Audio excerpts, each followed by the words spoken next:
Hello, and thank you for joining me on another episode of the Tech Exec podcast, where we triple your impact per engineer. I'm your host, Aviv Ben-Yosef, advisor and coach to the best tech executives in the world, and today we'll be talking about Fluff Roles. Before we get to that, let me remind you that my new book, Capitalizing Your Technology to Disrupt and Dominate Your Markets, is available for pre-order. If you get even a single copy during the pre-order period, which should now be available for another 2 weeks or so, you will get an extra freebie. So check out the link in the show notes. There's also a 20% off coupon. Don't say I'm not looking out for you. And today's topic, which is Fluff Roles, is also relevant to the book because it's something I talk about there. So Fluff Roles are about our tendency to try and add some more layers, some more roles, some more jobs in the organization because we feel like that just might be what's missing to fix all of our problems. I've spoken so many times with executives who felt like the silver bullet, the thing that would save them, would be this extra role. And that's how I see teams that end up having a bunch of micro teams where you have team leads leading a person or two, or they have so many QA people, even though when I ask what's the return on investment on your QA efforts is no one has a good answer to. And of course, there are things like project managers who sometimes end up just distancing the team from the actual decisions. I've seen people who ask me about creating different lieutenant-like roles that would basically be between them and their team because they're so busy.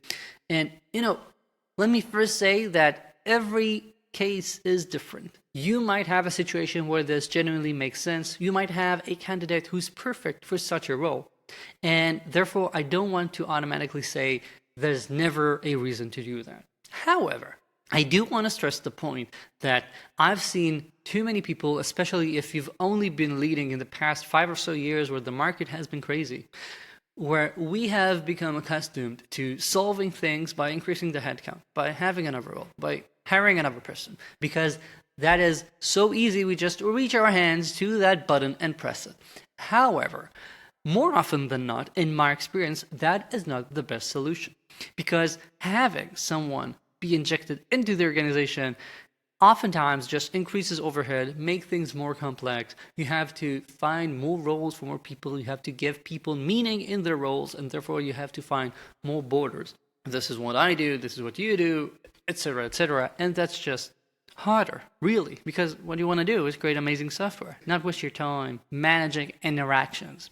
Now, whenever you're contemplating, do I need this lieutenant? Do I need a project manager? Do we need an external scrum master to help us manage our scrums? Whatever you're thinking.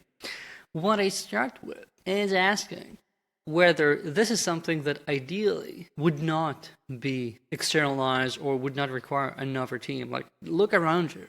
How many teams do you know who have that role and find it beneficial? Or how many teams or companies do you know that don't have it and seem to be doing just fine? Because sometimes we might be used to something, because maybe every company you've worked in the past had a crazy QA to engineer ratio, but that doesn't mean that's the right thing for your company. And even more, I want you to consider whether this is something that will be a band-aid, because right now this is really hurting you because you're missing a team lead, or because someone just quit, or because you're really busy with a specific project right now, or whether this is something that is likely to remain important for the next year or two, or even more, because what you want to do is ensure that you're not going through the hassle of creating an extra job, an extra role, making your org chart even more convoluted, only to end up having to undo it in 4 months because then the peak time is already over. Even more so, I believe that every time we add extra layers between leaders and the ICs, we basically make our organizations slower. And sometimes it makes sense, because if you're adding another manager, because you're going to be bringing on 7, 6, 8, whatever, new engineers under them, all right, you're going to get probably enough of an increase in productivity to make the case for that extra managerial role worth it. However, that's not always the case. If you're bringing in someone just to help you manage that aspect of your iterations or of your process or whatever, oftentimes that extra person might not be worth the hassle, and you actually would benefit more from finding other people in your organization right now to take up the extra responsibility and share it, as opposed to trying to find a kindergarten teacher who'll take all the responsibility people don't seem to want. That's never the case.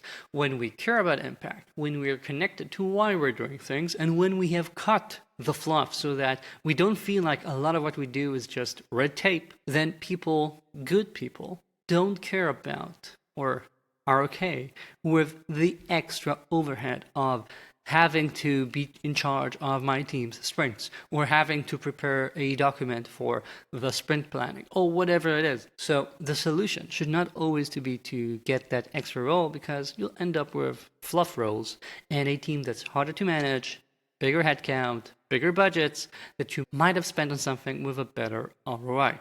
Keep that in mind, especially as we're going to be talking about profitable growth in the next episode. Thank you for joining me. Check out the pre-order details in the show notes, and also the link to my newsletter, the best newsletter for tech execs online. Thank you. Talk soon.